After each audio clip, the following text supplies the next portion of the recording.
Des boules à côté d'un verre d'alcool, une image que l'on devrait de moins en moins voir lors des compétitions de pétanque.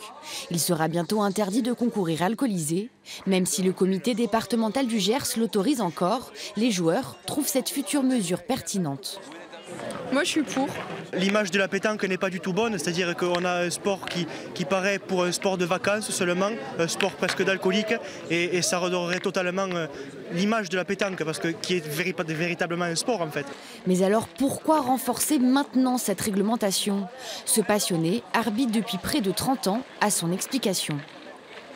Le refus des Jeux Olympiques pour la pétanque, je crois que ça accélérait un peu ce mouvement de la fédération.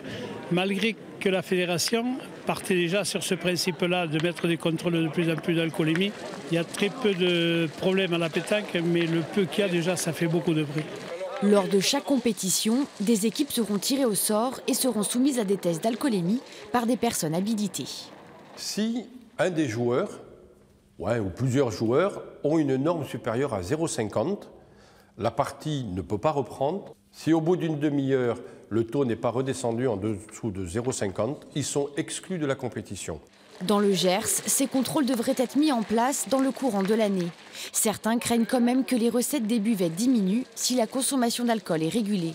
De l'argent qui sert à la vie des clubs de pétanque.